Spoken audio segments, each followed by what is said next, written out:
Elias Thorne's ghost lived in the silence after a phone goes dead. It was the echo of a promise he had failed to keep, a life he had failed to negotiate for. He had been the best hostage negotiator in the city, a man whose voice was a finely tuned instrument of calm, a savant of de-escalation. He could build a bridge of trust to the most broken, violent souls. Until the day his bridge collapsed. It was a bank robbery. A young, terrified kid with a gun and nothing to lose. Elias had him on the phone for 6 hours. He followed the protocol, the script that had saved dozens of lives. He built rapport. He offered solutions. He was minutes away from a peaceful surrender when something shifted. A flicker of doubt in his own voice, a moment of hesitation. The kid heard it. The shot that followed was not Elias's failure, the review board had said, but he knew it was. He had lost the connection.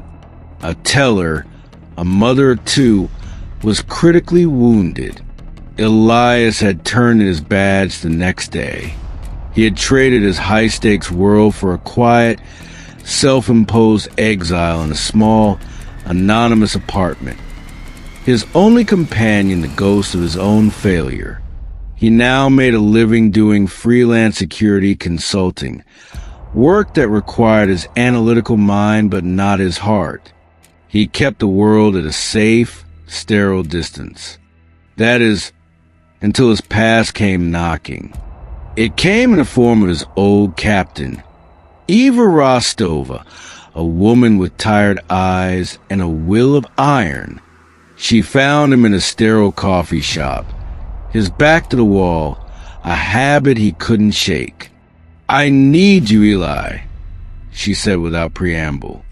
"One last time." "The answer is no, Eva," he said, not looking up from his laptop. "It's a museum," she pressed on, sliding a tablet across the table. A man named Abernathy barricaded himself in the impressionist wing. He's not violent, but he's not talking. He's been in there for 12 hours. My negotiators are hitting a wall. He's just waiting. Waiting for what? Elias asked, despite himself. "That's the part you're not going to believe," she said.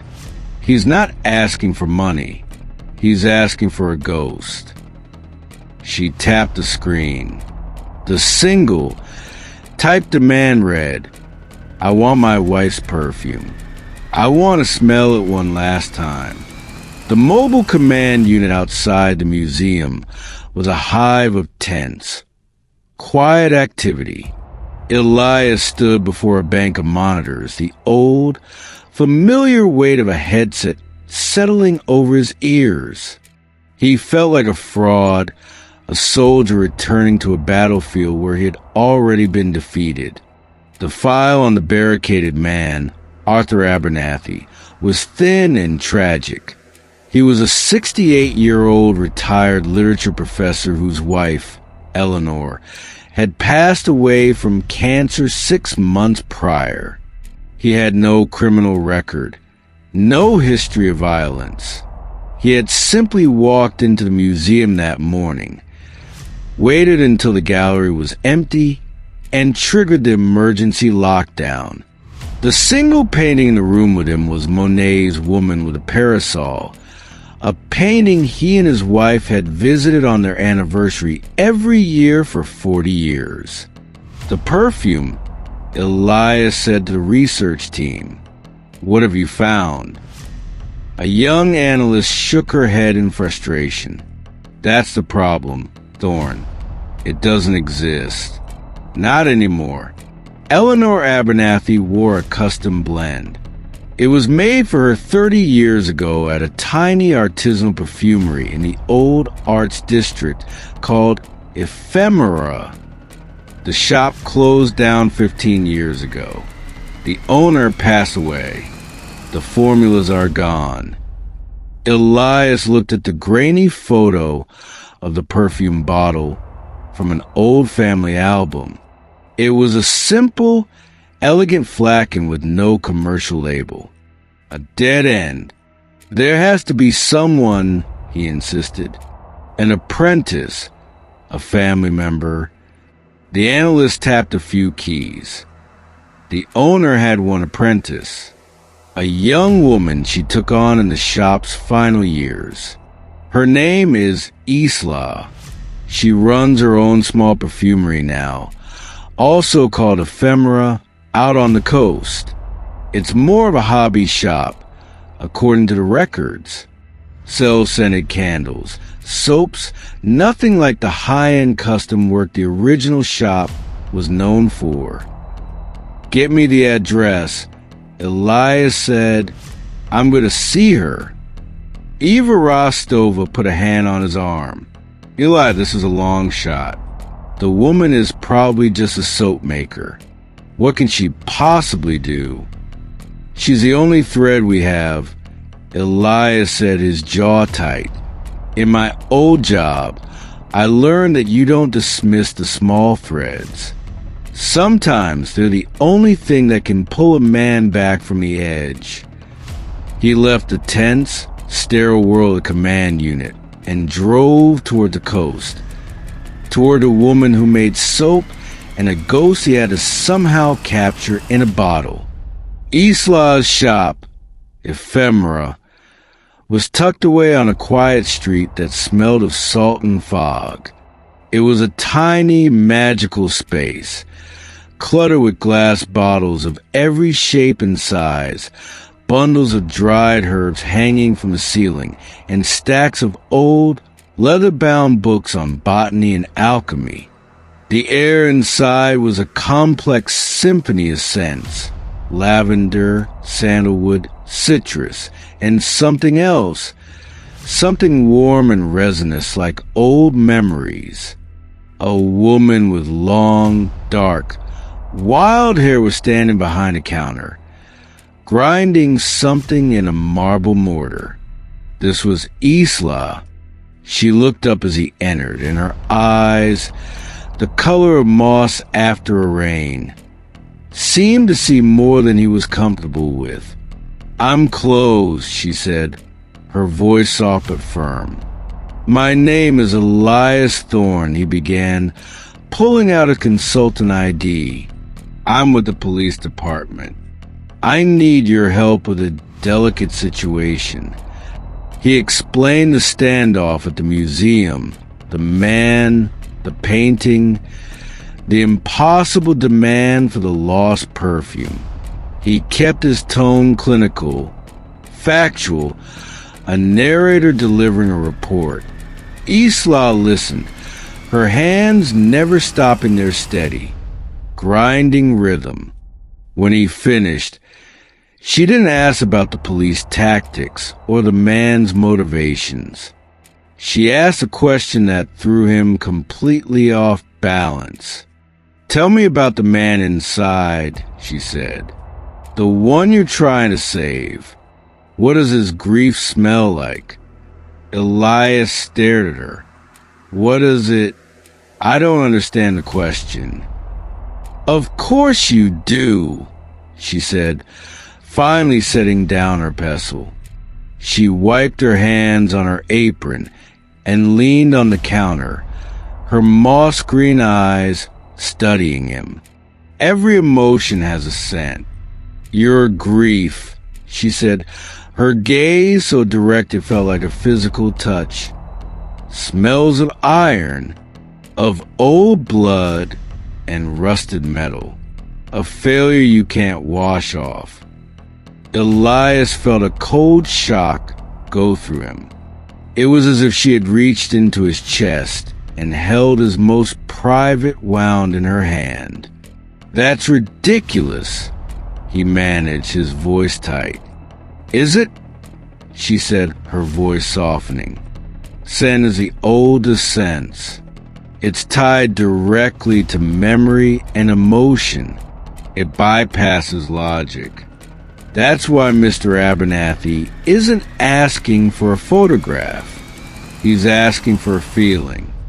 I can't recreate a formula I've never seen. But if you can help me understand the feeling of his wife's love, I might be able to create a new scent that tells the same story. How? He asked, his skepticism warring with a desperate sliver of hope. You are a negotiator, she said. You build bridges with words. You will be my translator. You will talk to Mr. Abernathy. You will get him to talk about his wife. Not the fact of her life. Her name, her age, the essence of her. What did her laughter feel like? Was it bright like bergamot or warm like vanilla when she held him? Did it feel like the security of cedarwood or the softness of musk? She picked up a small, empty glass bottle. You bring me the memories. I will give you the ghost. Elias stood in the fragrant, chaotic shop, his logical, protocol-driven world tilting on its axis. This was insane. It was voodoo. It was also the only plan he had. The mobile command unit became their shared world. It was a stark contrast of philosophies. Elias's side was all stereotechnology. Monitors, audio mixers, psychological profiles printed in neat binders. Isla's side was a traveling apothecary.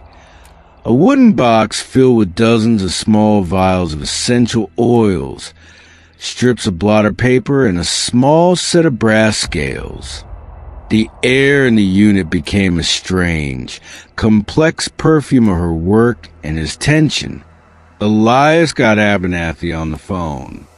The old professor's voice was weak, fragile, but resolute. I won't leave without it, Abernathy said. I just want to remember her properly one last time. Elias began his protocol, his voice a calm, steady anchor. Arthur, I understand.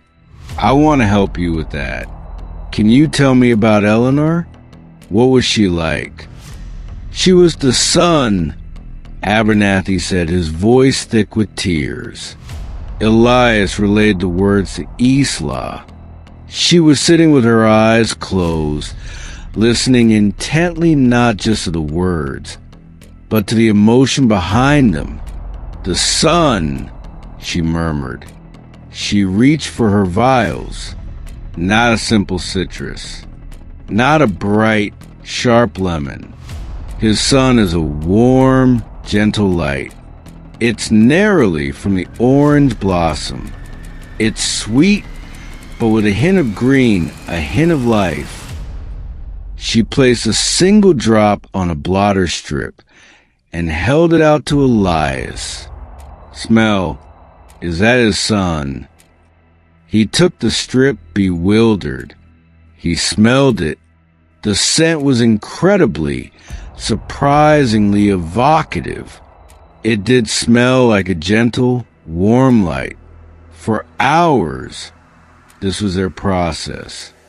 Elias would talk to Abernathy, coaxing out memories. Abernathy spoke of their first dance, his hand on the small of her back, her dress smelling of the night-blooming jasmine in her mother's garden. He spoke of the leather-bound books of poetry she loved, the scent of old paper and vanilla. He spoke of the rose garden she tended with fierce, loving hands. With each memory, Isla would translate the emotion into a scent. Jasmine for first touch, she'd say.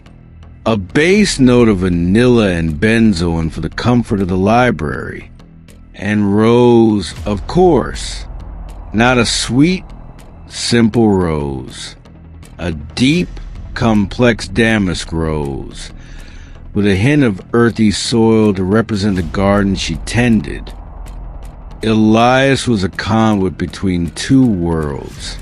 He was speaking the language of grief to a broken man, and translating it into the language of scent for a woman who seemed to operate on a different sensory plane entirely. And in the process, something inside him began to shift. He was so focused on Abernathy's loss that he was forced to confront his own. To translate another man's grief, he had to access his own empathy, a part of himself he had locked away in an iron box. He found himself remembering the smile of the teller he had failed to save. He remembered the scent of her cheap floral perfume, a scent he had tried for 5 years to forget. "You're trembling," Isla said quietly one afternoon, noticing his hands. "It's nothing," he said, his voice rough. "No, it's not," she replied, her moss-green eyes full of a wisdom that unnerved him. "It's the iron. It's starting to rust." Not everyone was convinced by their unconventional methods. A senior officer, Deputy Chief Malik, a man who believed in tactics over talk, was losing his patience. "This is a circus, Rostova," he barked at Eve in the command unit, loud enough for Elias and Isla to hear. "We have a man occupying a museum, and you've got a disgraced negotiator and a witch doctor making potpourri.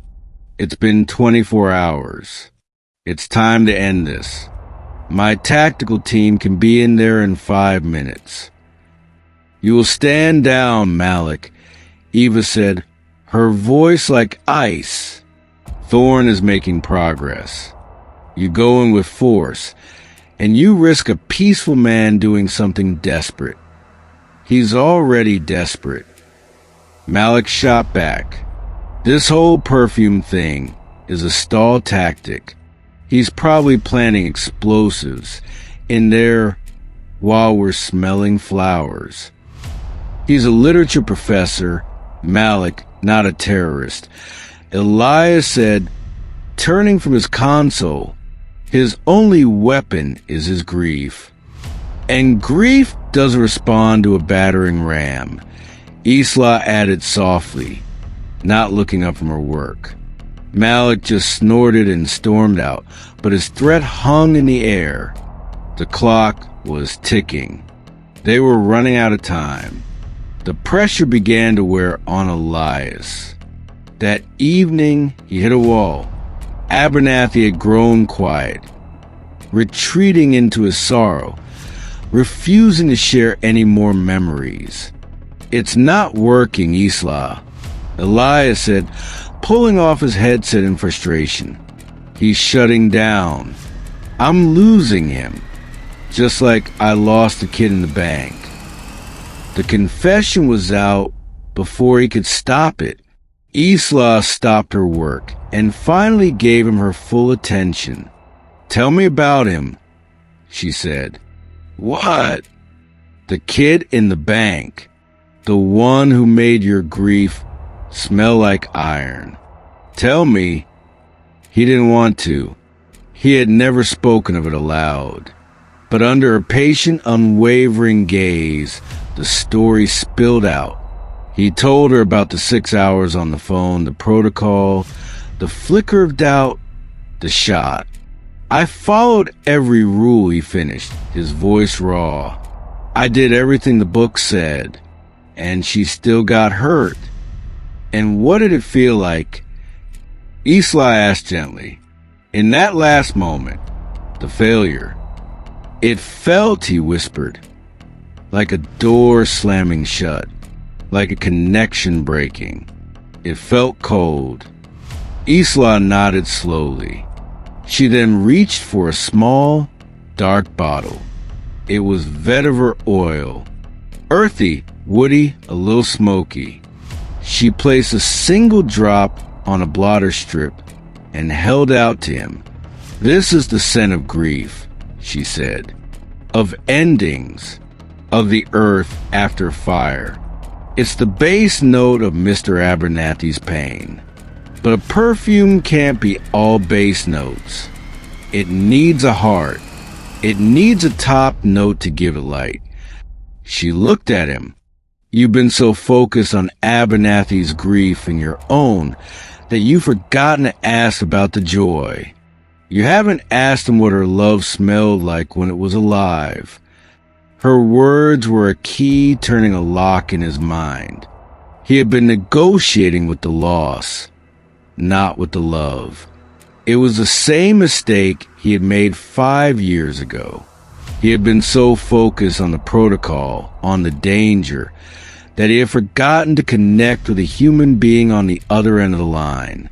He picked up the headset again, his hand steady for the first time in days.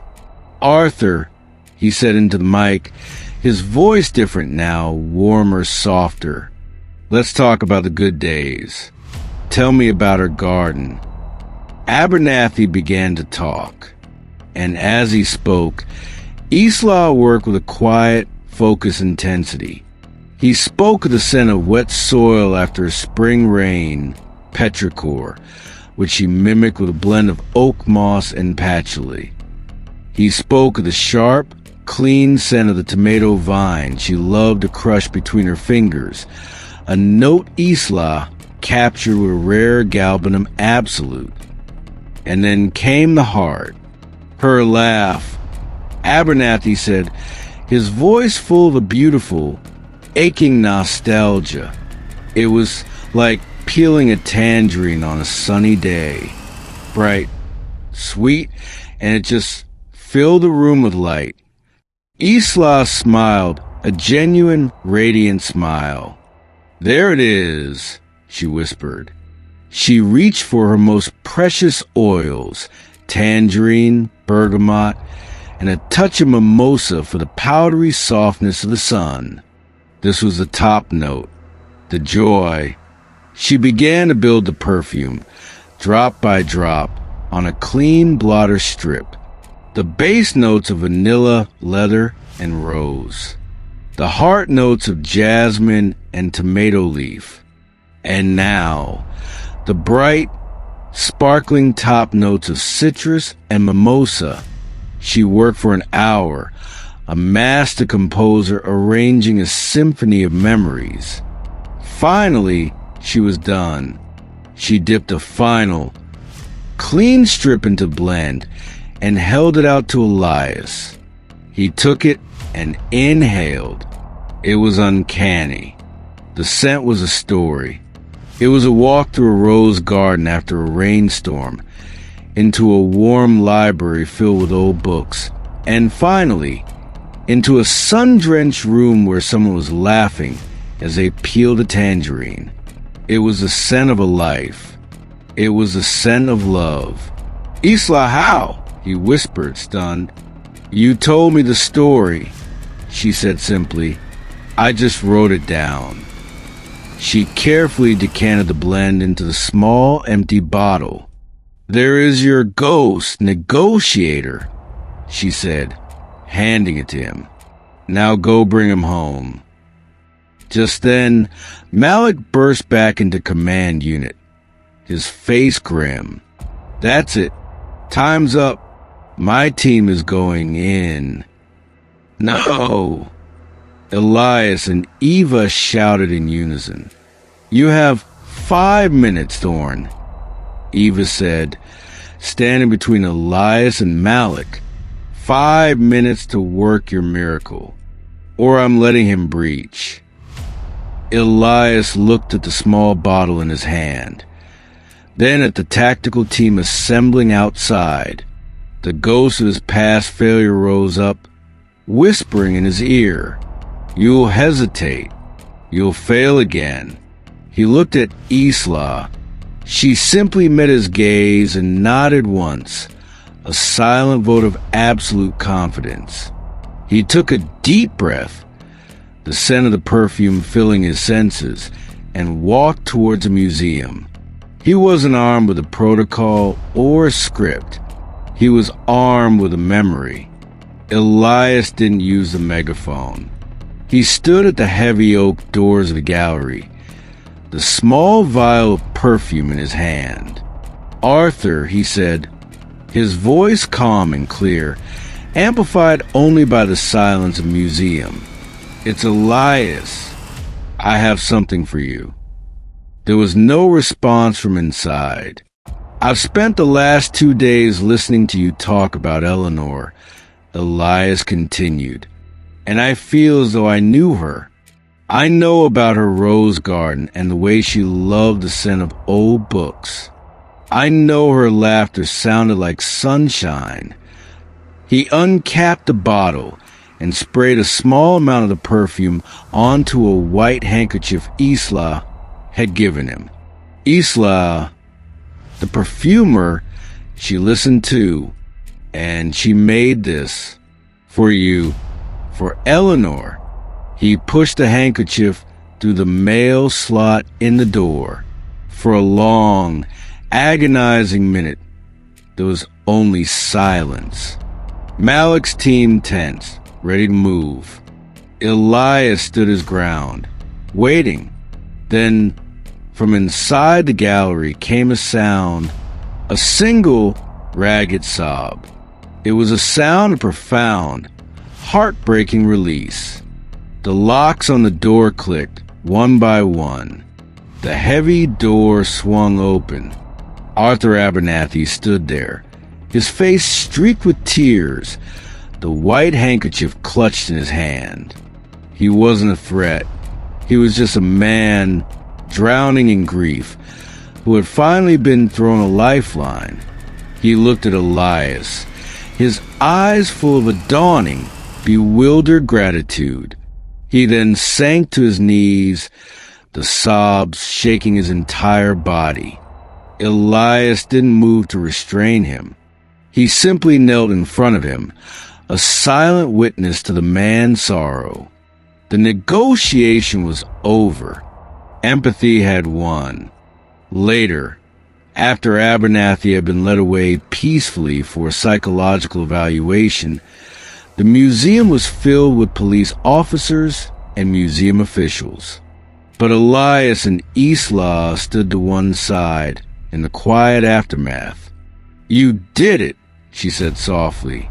"No," he replied, looking at her, his eyes full of a new, unguarded warmth. "We did it. I was just the translator." He looked down at his hands. They were perfectly still. The ghost was gone. He realized that in helping another man face his grief, he had finally found a way to face his own.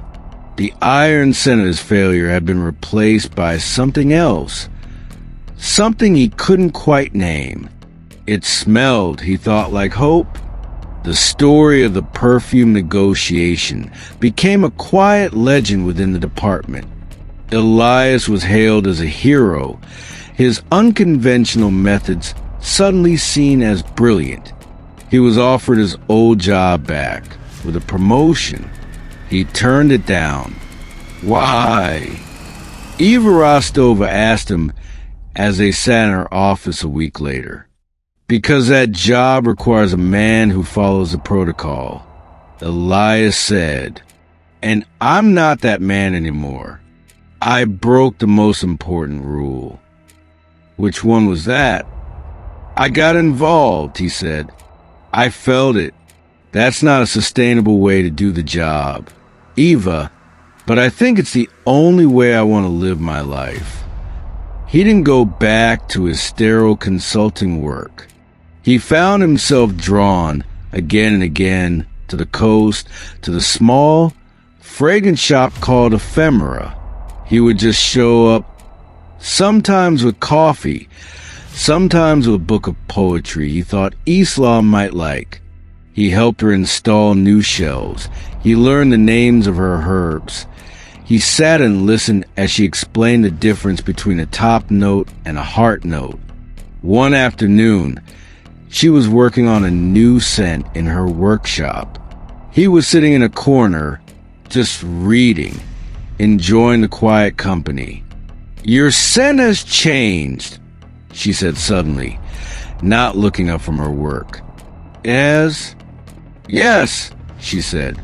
"The iron is gone. The rust. It's been replaced by something else." She paused, dabbing a new blend on her wrist and inhaling. "It smells like warm earth after good rain. Petrichor, the scent of healing." He looked at her, at the quiet, powerful magic she worked with her hands and her heart. He had spent his life trying to control chaos with words. She spent hers creating beauty out of it. "Isla," he began, his voice a little rough. She finally looked up, her moss-green eyes meeting his. "Yes, Elias?" "I was wondering," he said, a slow smile spreading across his face, "if you might be able to tell me what my joy smells like. I think I'm ready to find out." She returned his smile, a radiant, knowing expression that filled the small room with light. "I think," she said, "it smells a lot like this." And in the quiet, fragrant air of her small shop, surrounded by the stories of 1,000 different flowers and memories, they began to write a new story, one that didn't need translating.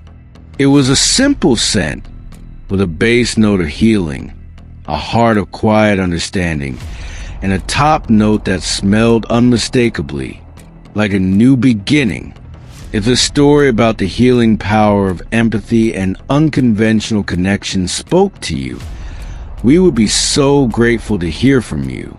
Where in the world are you today?